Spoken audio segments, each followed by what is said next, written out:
கப்பலின் பின்னணியத்தில் அவர் தலையணையை வைத்து நித்திரையாயிருந்தார். அவர்கள் அவரை எழுப்பி, போதகரே, நாங்கள் மடிந்து போகிறது உங்களுக்கு கவலை இல்லையா? பாருங்க எப்படி பயந்து திணறி பதறி கடவுள் தூங்கிக்கிட்டு இருக்கிறார்.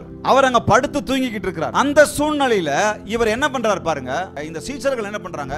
நாங்கள் மடிந்து போகிறது உங்களுக்கு கவலை இல்லையா? நாங்க செத்துக்கிட்டு இருக்கிறோமே, நீங்க பார்த்துக்கிட்டா தூங்கிட்டு இருக்கிறீங்க. இவ்வளவு பெரிய காற்று அடித்துக் கொண்டிருக்கிறது, இவ்வளவு பெரிய புயல் அடித்துக் கொண்டிருக்கிறது, அலைகள் மோதி கொண்டிருக்கிறது, தண்ணி வந்து நிரம்பிக்கிட்டு இருக்கு. கடவுளே, உங்களுக்கு கவலை இல்லையா? அப்படிதான் சீஷர்கள் பேசினாங்க. ஆனா கர்த்தர் எப்படி பேசினார்? அதான் ரொம்ப முக்கியம். எப்படி பேசுறாரு? போல்டா பேசுறாரு. யார்கிட்ட? முதல்ல எங்க பேசுறாரு கவனிங்க. இதுல மாறி மாறி வருகிறது காஸ்பல்ல. ஆனா கவனிங்க, 26வது வசனம், மத்திய 8:26வது வசனத்துல பேசுகிறார் பாருங்க. அவர் காற்றையும் கடலையும் என்ன பண்ணாரு? அதட்டினார். அதுதான் போல்டு, அதுதான் போல்டு, அதுதான் தைரியம். அப்ப என்னை நோக்கி ஒரு உபத்திரம் வருகிற, இப்ப லிட்டரலா கவனிங்க, என்னை நோக்கி ஒரு கவலை வருது. நான் போய் கண்ணாடி மழை நின்னுக்கிட்டு, ஏ கவலையே ஓடிப்போ அப்படி சொல்றாரா? என்ன நோக்கி ஒரு பெரிய வியாதி வருது, எனக்குள்ள ஒரு பெரிய வியாதி வருது. ஏ வியாதியே ஓடிப்போ, கண்ணாடி மழை நின்னுக்கிட்டு ஓடிப்போ. இங்க சொல்ல வர விஷயம் என்னன்னு சொன்னா, உங்களுடைய உள்ளம் தைரியத்தை இழக்க கூடாது. பயத்தை எடுத்து போடுங்க. நீங்க என்ன பேசுறீங்க கவனிங்க. கவலை நேரத்துல உங்களுக்கு கவலை இல்லையா அப்படின்னு சொல்லி கேட்கிறோம். பாடு வர நேரத்துல உங்களுக்கு கவலை இல்லையா? என் கூட தானே இருக்கிறேன்னு சொன்னீங்க கடவுளே. கப்பல்ல தானே படுத்துக்கிட்டு இருக்கிறீங்க. இவ்வளவு காற்று அடிச்சுக்கிட்டு இருக்குது, நீங்க பார்த்தா நிம்மதியா தூங்கிட்டு இருக்கிறீங்க. உங்களை நம்பி தானே நாங்க வந்தோம்.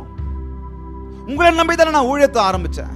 உங்களை நம்பி தானே நான் வியாபாரத்தை ஆரம்பிச்சேன். உங்களை நம்பி தானே நான் வேலையை ஆரம்பிச்சேன். உங்களை நம்பி தானே இந்த படிப்பை ஆரம்பிச்சேன். உங்களை நம்பி தானே எல்லாவற்றையும் என் குடும்பத்தில் இருக்கிற காரியங்களை நான் ஆரம்பிச்சேன். நீங்க பார்த்துக்கிட்டு இருந்தீங்கன்னா என் வாழ்க்கையில காற்று அடிச்சுக்கிட்டு இருக்குது, அலை அடிச்சுக்கிட்டு இருக்குது, நாங்க மூழ்கி போகிறது குறித்து உங்களுக்கு கவலை இல்லையா? மனுஷனுடைய பேச்சு, மனுஷனுடைய பயம் அப்படிதான் இருக்கும். ஆனா கடவுள் எழுந்துடுறாரு. எழுந்துட்டு போய் என்ன சொல்றாரு? காற்றையும் கடலையும் பார்த்து தைரியமா போல்டா ரெபியூக் பண்றாரு. அப்படியே அதை அதமாக்குகிறார். அதமாக்குகிறார் என்று சொன்னால் என்ன சொல்றான்? அதை அதட்டி அதை கடிந்து கொள்ளுகிறார். இன்னொரு வார்த்தையில சொல்லணும்னு சொன்னா, காற்றையும் கடலுக்கும் கட்டளை இடுகிறார். அப்போ இந்த தேவனை வணங்குகிற நானும் நீங்களும் பிரச்சனைகளுக்கு எப்படி கட்டளை இடணும் தெரியுமா? தைரியமா நிற்கணும். நேற்று ஒரு பிரசங்கம் கேட்டுட்டு இருந்தேன். வெல்கம் யுவர் ப்ராப்ளம்ஸ் அப்படின்றாரு அவர் ஒரு பாஸ்டர். அது எத்தனையோ மில்லியன் கணக்கில் வியூஸ் போயிருக்கு. பிரச்சனையை வர வச்சுக்கோங்க. இருக்கிற பிரச்சனை போதாதா? என் வீட்டுக்கு இருக்கிற பிரச்சனை எனக்கு போதாது. இருக்கிற பிரச்சனைக்கே நான் துண்டை காணும் துணியை காணும் ஓடுற நிலைமையில இருக்கிறேன். அவர் என்ன சொல்றாரு? Welcome your problem. வாங்கிக்கோங்க ப்ராப்ளத்தை, கேளுங்க உங்க ப்ராப்ளத்தை. என்னப்பா நினைச்சிட்டு இருக்கிறீங்க? வர்ற ப்ராப்ளத்தை எதிர்த்து நில்லுங்க போதும். இருக்கிற பிரச்சனை எதிர்த்து நில்லுங்க. அதுக்கு முதல் தைரியமா பேசுங்க, அவ்வளவுதான். அவர் எப்படி போல்டா பேசினாரோ அதை போல நான் போல்டா பேசினா போதும். நான் போல்டா தைரியமா நின்னா போதும். ஏன்னா என் கூட ஒருத்தர் இருக்கிறார். உங்களுக்கு அவர் தூங்கிக்கிட்டு இருக்கிறாருன்னு தான், உங்களுக்கும் எனக்கும் அவர் சைலண்டா தான் இருக்கிறாருன்னு தெரியும். ஒருவேளை தெரியலாம், தோற்றம் அளிக்கலாம். வீடுங்கள்லாம் போட்டிருப்பாங்க சைலண்ட் லிசனர். ஆமா தானே? ஏசு சைலண்ட் லிசனர் நம்ம வீட்டில் நம்ம போட்டிருக்கிறோம். நிறைய வீட்டில் போட்டிருக்கிறோம். அதனுடைய அர்த்தம் வேறையா இருக்கலாம். அது போட்ட தப்புன்னு நான் சொல்லல. ஆனால் சைலண்ட் லிசனர். ஆனால் இருக்கிறார்ல, கப்பலில் இருக்கிறார்ல, எவ்வளோ ஊழியம் செஞ்சுக்கிட்டு கஷ்டப்பட்டுக்கிட்டு அவர் அப்போதான் சரி அங்கே ஒரு ஊழியத்தை முடிச்சுக்கிட்டு கப்பலில் ஏறலாம், பாப்பா அக்கறைக்கு போகலாம் அப்படின்னு சொல்லி கொஞ்ச நேரம் இங்கிருந்து அந்த டிராவல்லையாவது தூங்கலான்னு சொல்லி மனசு படுத்தாரு. பொறுக்கலை இவங்களுக்கு. பக்கத்தில் பார்த்து உங்களுக்கு கவலை இல்லையா?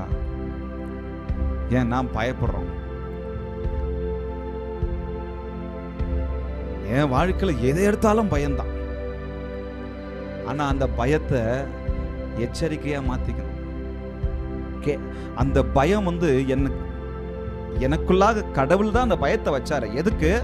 நான் எச்சரிக்கையா இருக்கணும், நான் எப்பவுமே அலர்ட்டா இருக்கணும். அந்த காரணத்துக்காக தான். ஒருத்தரை குறித்து நான் வாசிச்சேன். அவருக்கு மூளைக்கு போற ஒரு நர்வ் இந்த வலி நமக்கு உடம்புல ஏற்பட்டா அந்த அந்த வலி மூளைக்கு போய் சொல்லுமா, இங்க அடிபட்டிருக்கு, உணர்ச்சி அது போய் சொல்லுவான் இங்க அடிபட்டிருக்கு அப்படின்னு சொல்லி. அப்பதான் நம்ம ஐயோ அப்பா ரத்தம் வருதுன்னு பார்ப்போம். அவருக்கு அது தெரியவே அந்த அந்த அந்த அந்த எண்ணமே இல்லையா, எங்க அடிபட்டாலும் சைலண்டா இருப்பாராம். ஆனா அது எவ்வளவு ஆபத்து தெரியுமா? நம்மளா போய் அங்க ரத்தம் வந்து கொட்டுற வரத பாக்குற வரைக்கும் தெரியாது. அப்ப ஒரு சில உணர்ச்சிகளை, ஒரு சில எல்லா உணர்ச்சிகளையும் கர்த்தர் எனக்குள்ளாக வச்சிருக்கிறாரு. அது நன்மைக்காக, என்னை சரியான வழியில கொண்டு போறதுக்காக. இப்ப பயம் என்னை வேற வெளியே கொண்டு போக கூடாது. அந்த பயம் கர்த்தருக்கு நேராக கொண்டு போகணும். இங்க பயத்தை பாருங்க, இந்த பதட்டத்தை பாருங்க. காற்ற கூட இருக்கிற கடவுளை பார்க்கல, ஆனா அடிக்கிற காத்த பார்க்கறாரு, அடிக்கிற புயலை பார்க்கறாங்க. பயம் பாருங்க, பயம் நம்மளை என்னென்னலாம் செய்ய வைக்குது பாருங்க. சாதாரண அலைக்கே பயந்துட்டோம், இங்க இந்த விஷயம் பாருங்க. இந்த சீஷர்கள் அப்படி பயப்படுறாங்க. ஒன்ன மறந்துடுறோம், கடவுள் கூட இருக்கிறாரு அப்படின்றத மறந்துடுறோம். ஏன்னா கண்ணு அதை மறைச்சிடுது, மனசு அதை மறைச்சிடுது, பதட்டம் அதை மறைச்சிடுது, முக்கியமா பயம் அதை மறைச்சிடுது. ஆனால் கர்த்தர் பாருங்க, அந்த இடத்துல அவரு அந்த ஒரு பக்கம் காற்று அடிச்சுக்கிட்டு இருக்கு, இன்னொரு பக்கம் கடல் கொந்தளிச்சுக்கிட்டு இருக்கு, இன்னொரு பக்கம் அலைகள் படகை மோதிக்கிட்டு இருக்கு, இன்னொரு பக்கம் தண்ணி உள்ள வந்துகிட்டு இருக்கு. நீங்க 3 காஸ்பல்லையும் வாசிச்சிங்கன்னா எல்லாமே அதுல ஆட் ஆயிருக்கும். ஸோ எல்லாம் தண்ணி எல்லாம் உள்ள வந்துட்டு, ஆனா ஆண்டவர் மாத்திரம் எழுந்துடுறாரு. எல்லாரும் பதட்டமா இருக்கும்போது இவர் காமா எழுந்திருக்கிறார். கவனிங்க, நான் என்னுடைய கவலைகள், சூழ்நிலைகள், போராட்டம், அலைகள், படகுகள் அலை மோதும் போது நான் எப்படி அதை தைரியமா ஃபேஸ் பண்ண, அவர் எழுறாரு, எழுந்து காற்றையும் கடலையும் அப்படியே அதட்டுகிறார். Stay calm when you are in the storm. நீங்களும் நானும் புயல் மத்தியில் இருக்கும்போது பொறுமையா இருக்கணும், அமைதியா இருக்கணும்.